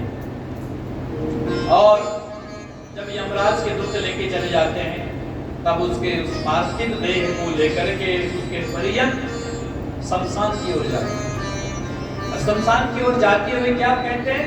राम नाम, राम नाम सत्य है। किसको सुना रहे? जो सुन नहीं सकता उसको सुना रहे। जो सुन सकता है उसके पास फुर्सत नहीं, समय नहीं है। जो सुन नहीं सकता उसको सुना रहे राम नाम सत्य, राम नाम सत्य। लेकिन जो सुन सकता है उसके पास फुर्सत नहीं है। अरे महाराज, इतना बिजनेस है, इतना काम है, इतना व्यापार धंधा है, एक क्षण का फुर्सत नहीं है, काम बैठ करके। यही संसार की विडंबना है। जो सुन सकता है उसके पास समय नहीं है, जो सुन नहीं सकता उसको जबरदस्ती सुनाते हैं माँ। और वो जीव उसके बाद यमराज के घर जाता है और कर्मों के अनुसार यमराज खूब दंडित करते हैं। जिस प्रकार के कर्म किया है उसी प्रकार के उसको भोग भोगाते हैं। बड़ी कष्ट पाता है, पीड़ा पाता है, यमराज से विनती करता है, अब तो यहाँ से मुक्त कर दो। तब यमराज मुक्त करके फिर माँ के गर्भ में भेज देते हैं, जाओ। जैसे माँ के गर्भ में जाता है जीव, धीरे धीरे धीरे जब उसमें प्राण आत्म संचार होता है, जब प्राण आगमन होता है, 7वें महीने में प्राण आ जाता है। फिर धीरे धीरे धीरे धीरे वो बालक 9 महीने का होता है। फिर वो बालक कहता, प्रभु अब मुझे इस नरक से बाहर निकालो, यहाँ बड़ी पीड़ा होती है। अच्छा, अंदर जब बच्चा इधर उधर करता है तो माँ को भी पीड़ा होती है। माँ भी अपनी शांति के लिए कुछ न कुछ कर लेती है, तो जिससे बालक को पीड़ा होती है, बहुत कष्ट होता है और इतना परेशान हो जाता है वो जीव। अंदर अंदर भगवान से प्रार्थना करता, विनती करता है, प्रभु मुझे यहाँ से बाहर निकाल दीजिए, अब की बात भूल करके दोबारा यहाँ नहीं आऊंगा। भगवान, यहाँ से बाहर जाते ही मैं खूब भजन करूंगा, खूब आपकी उपासना करूंगा, खूब पूजा करूंगा, पर दोबारा से घूम करके मैं इस नरक में नहीं आऊंगा। प्रभु बड़ी कष्ट है, बड़ा कठिन है, बहुत दुख भोग रहा हूँ, प्रभु जल्दी से यहाँ से निकाल लीजिए। भगवान से वादा करता है कि प्रभु अब जाऊंगा तो आपका ही भजन करके सीधा आपके धाम आऊंगा। भगवान दया करके कृष्ण की वायु से उस बालक को बाहर कर देते हैं। जैसे बाहर आता है जी, बाहर आते ही रोने लगता, कहां कहां कहां कहां, कहता मैं कहां गया कहां गया कहां गया। अब पुराने लोगों से संबंध छूट गए, अब नए लोगों से संबंध जुड़ते जा रहा। धीरे धीरे बालक बड़ा हुआ, उसको पूरी स्मृति रहती है। जब छोटा रहता है ना, उसको पूरा स्मृति रहती है। अच्छा, आपने देखा होगा बच्चा जब छोटा होता है तो बोलता है कुछ, मैं करता रहता है। वो क्या है? उसको जो स्मृति है पुरानी, उस स्मृति के कारण वो आपस में बोलता रहता, बात करता रहता है। लेकिन जैसे जैसे इधर की स्मृति जुड़ती जाती है तो वो स्मृति धीरे धीरे बंद हो जाती है। और जैसे ही यहाँ का अन्न खाने लग जाता है, यहाँ से ये बोली बोलने लग जाता है, तो उधर की सारी बातें भूल जाता है और भगवान से जो वादा करके आया था वो वादा भी भूल जाता है। बचपन आती है, खेलने कूदने में लग जाता है, लेकिन हमारा बच्चा ठीक है, ये तो सबकी वीडियो भी बना रहा है, खूब धोती पहन के घूमता है, बड़ी सुंदर धोती पहनता है, बड़ा संस्कारी है। ऐसे ही संस्कारी होनी चाहिए। जब बचपन खेलने कूदने में निकल जाता है, जवानी भरण पोषण में निकल जाता है और फिर बुढ़ापा आता है। अब बुढ़ापा में तो भजन होता नहीं है, बस कहीं यहाँ दर्द तो कहीं यहाँ दर्द, कहीं पीठ में दर्द तो कभी कमर में दर्द, कभी घुटने में दर्द, दर्द ही दर्द रहता है। उसी दर्द से, उसी पीड़ा में तो जीवन निकल जाता है, भजन हो नहीं पाते। और फिर क्या होता?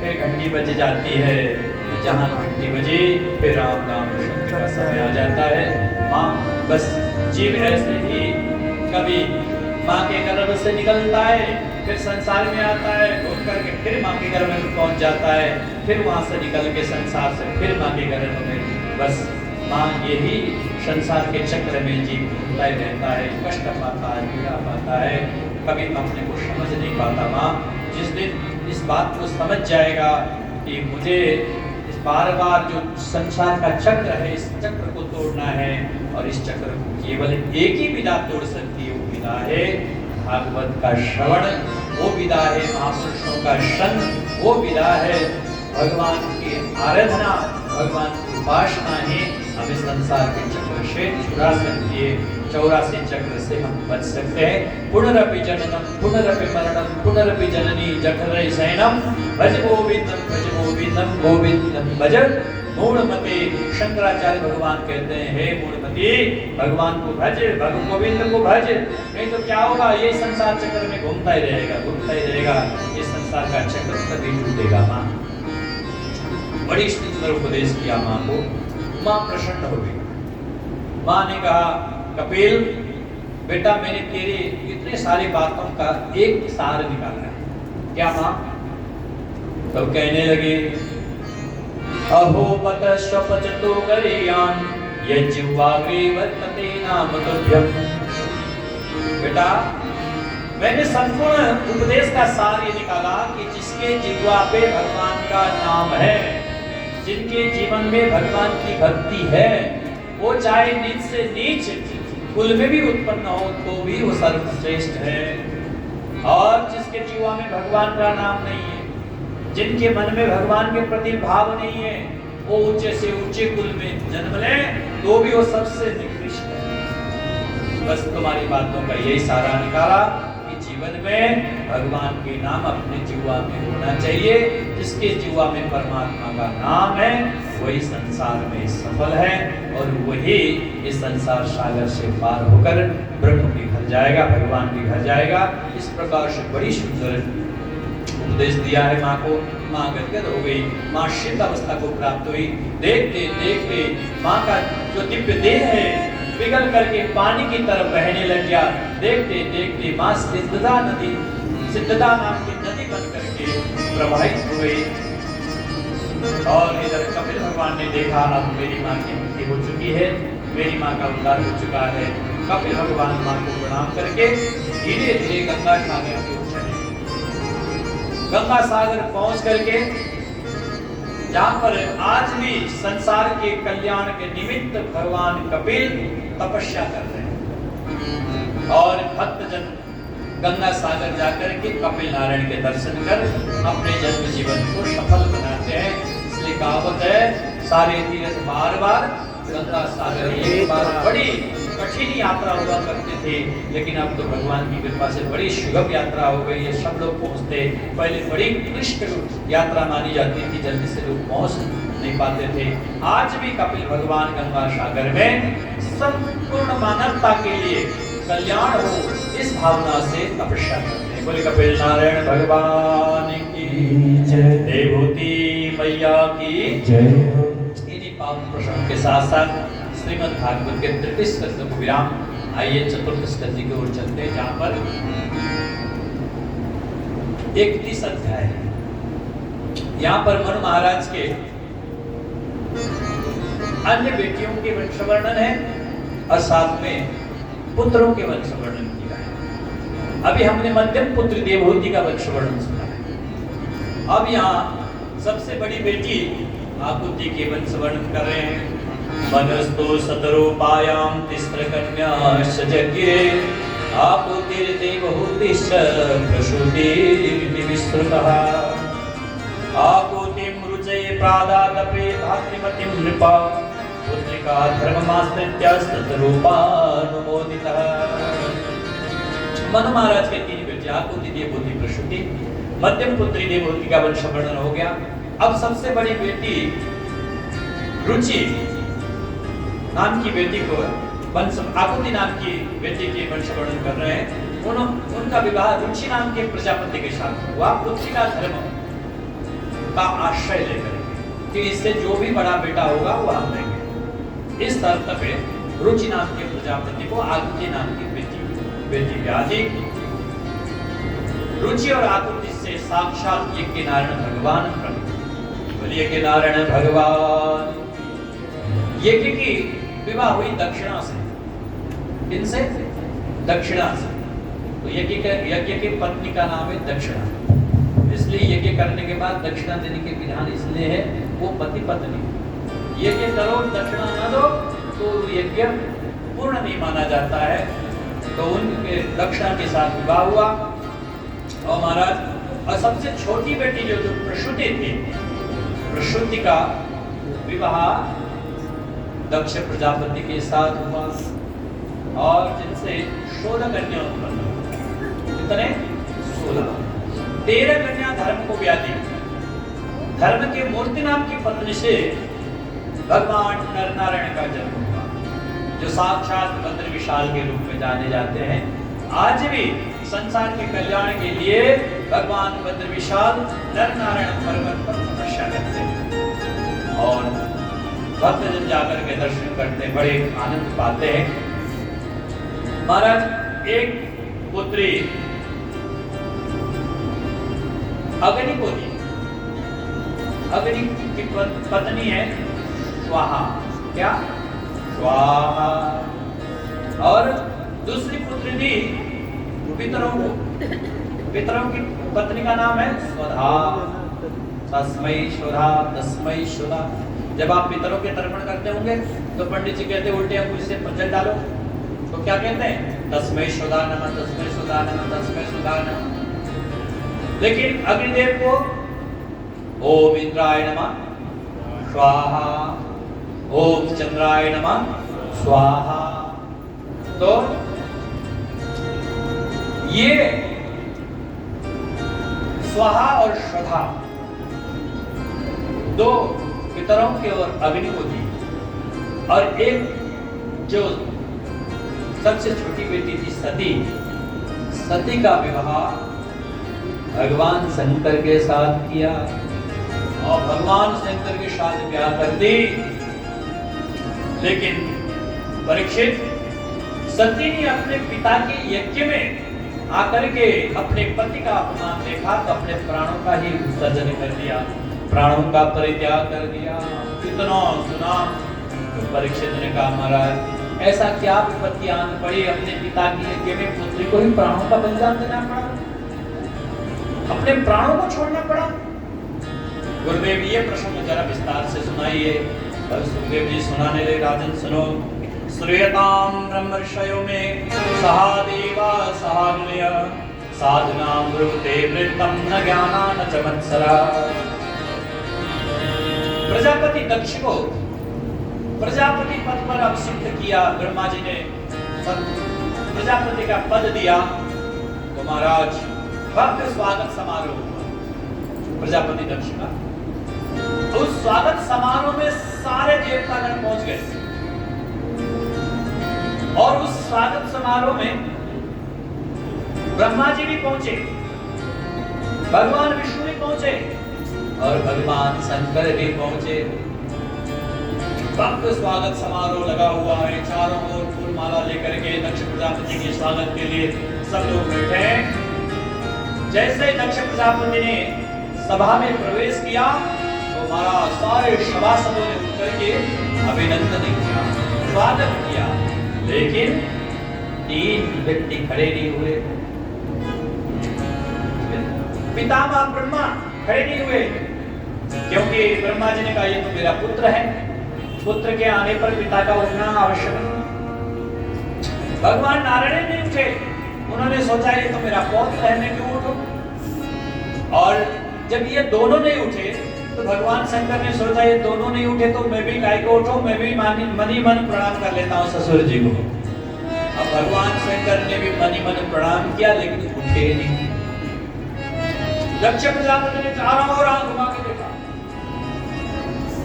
और जैसे ही भगवान शंकर को बैठा हुआ देखा तो क्रोध के मारे आग बबूला हो गया, आंखों से क्रोधाग्नि जलने लगी और वाणी से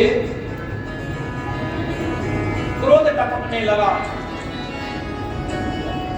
सभासद के आसन में बैठते ही भाषण करना प्रारंभ किया। हे सभासदों, ध्यान से सुनो।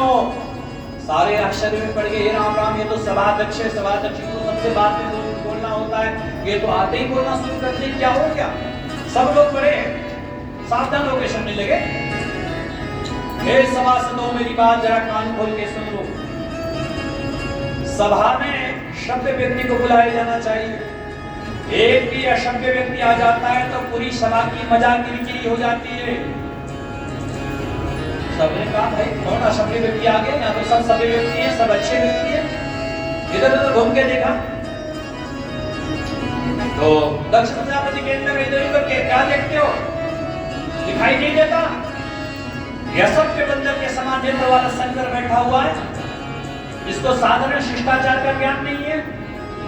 कहाँ उठना चाहिए, कहाँ बैठना चाहिए, किसके आने पर मान सम्मान करना चाहिए, इसको थोड़ी सी भी ज्ञान नहीं है।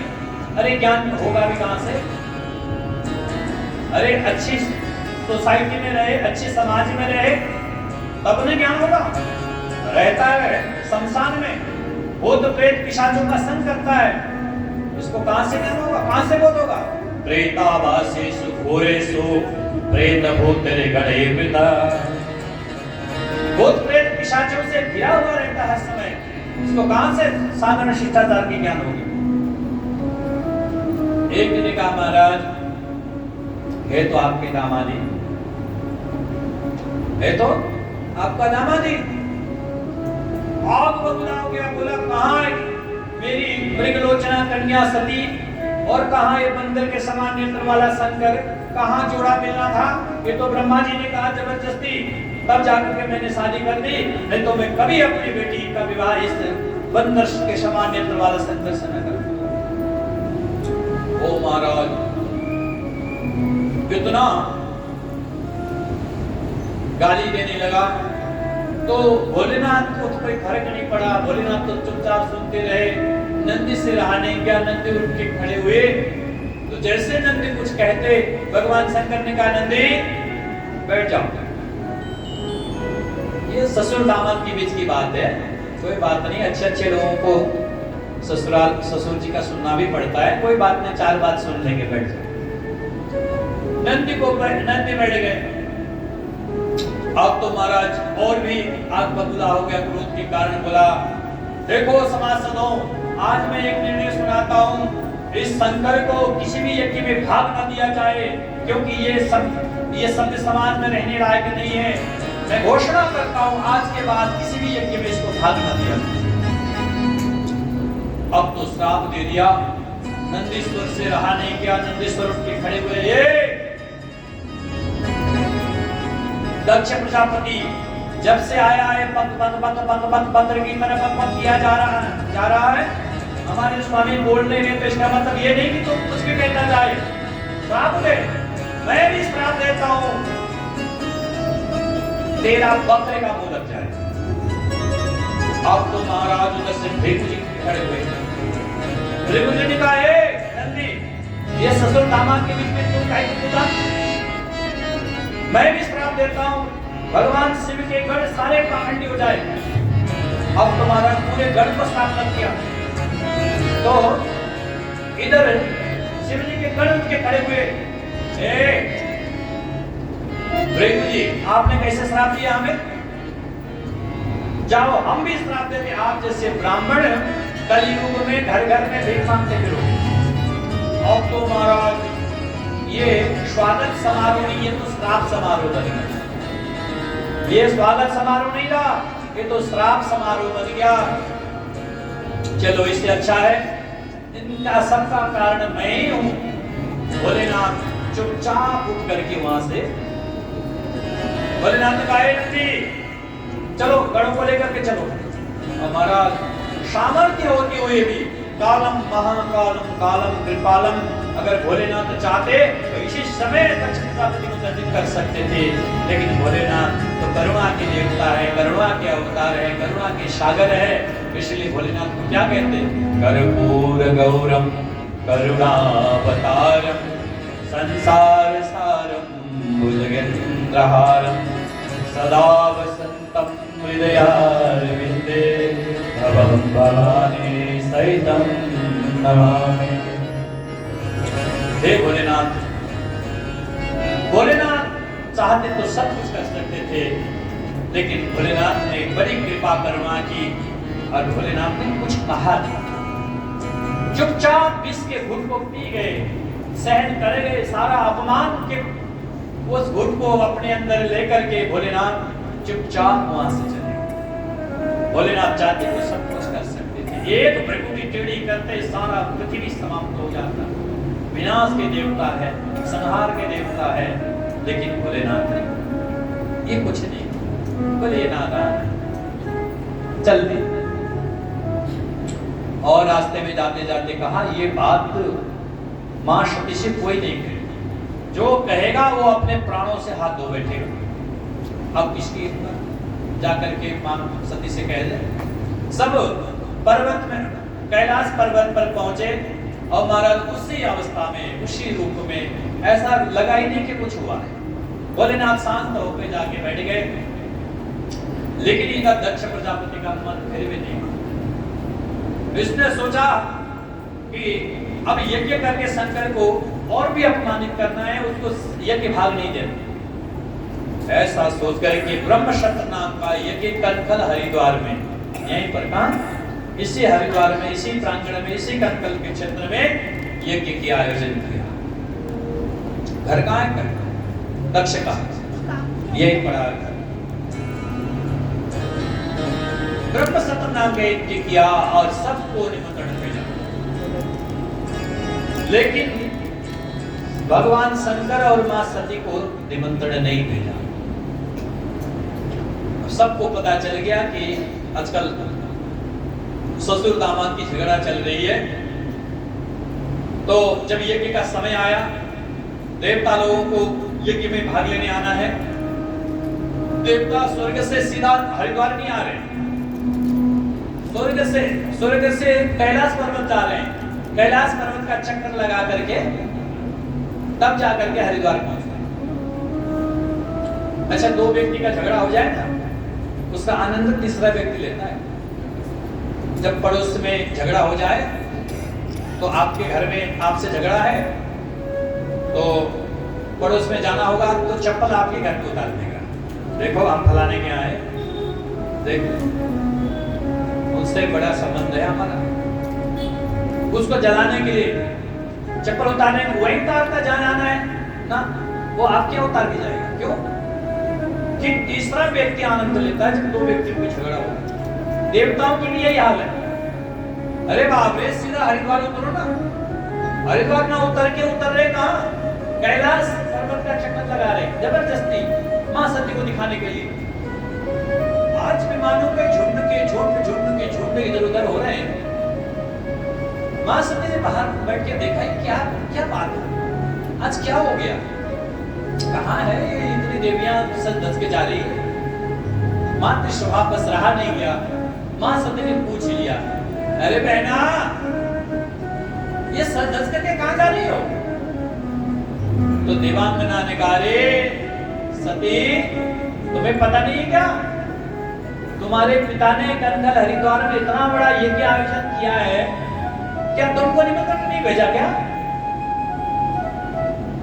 अब सती अवाक रह गई, मेरे पिता ने इतना बड़ा यज्ञ आयोजन किया और मुझे ही खबर नहीं, और सारी देवी देवता जा रही है। अब सती कैसे कहेगी कि निमंत्रण नहीं है?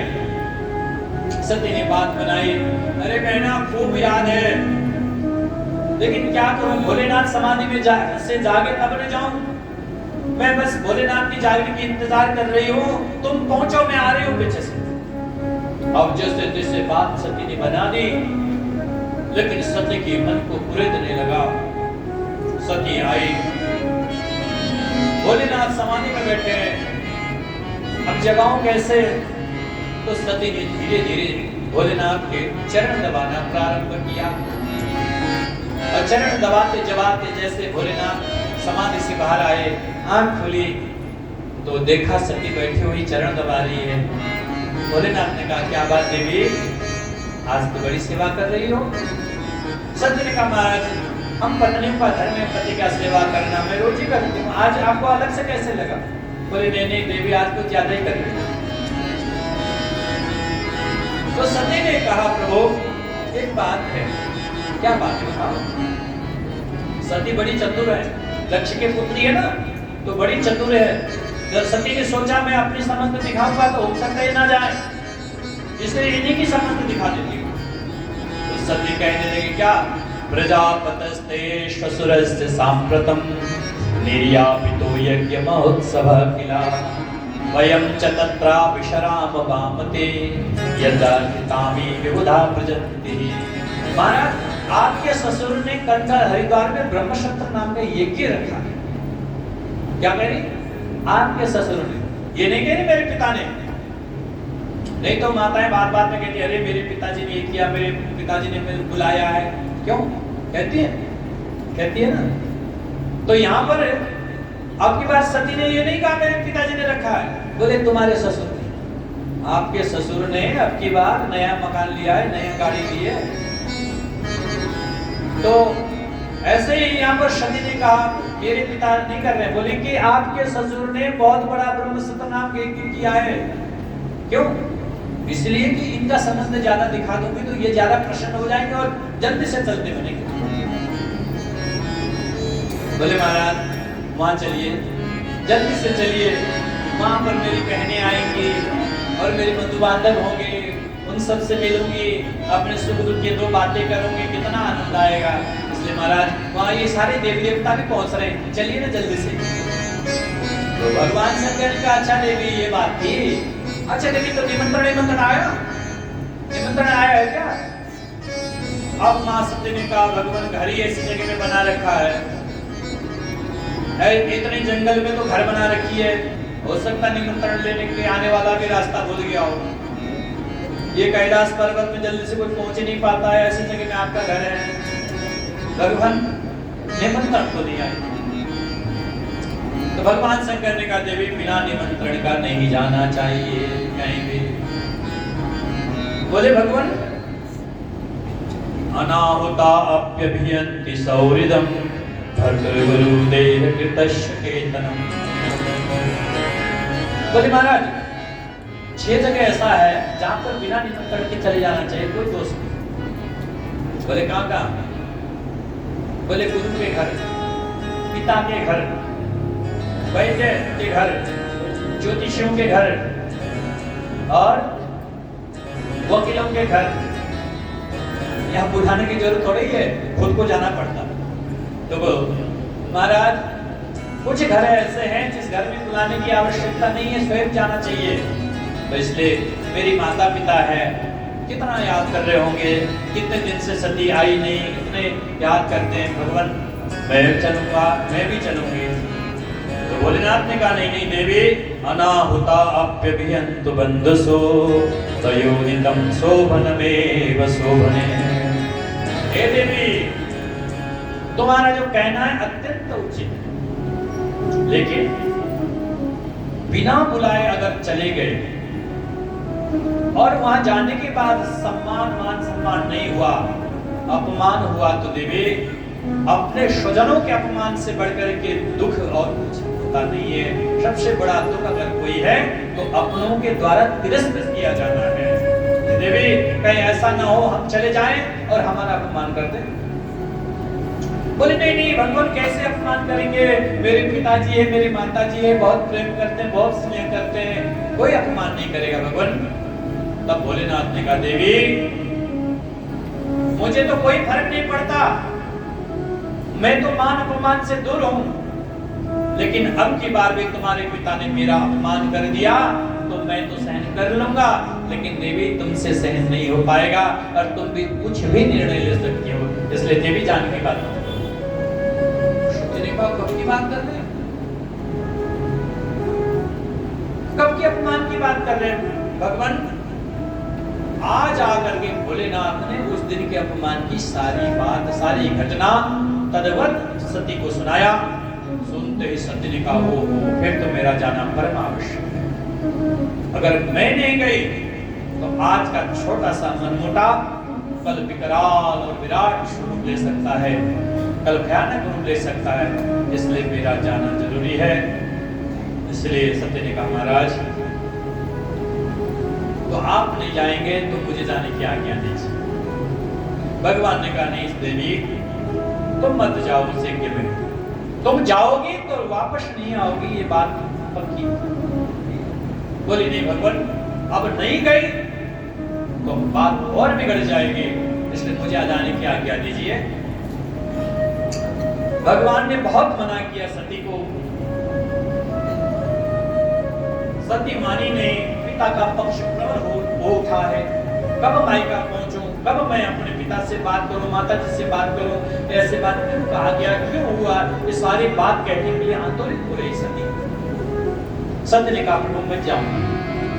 भगवान शंकर ने दो टूक में कह दिया देवी मेरी आज्ञा नहीं, अगर मेरी आज्ञा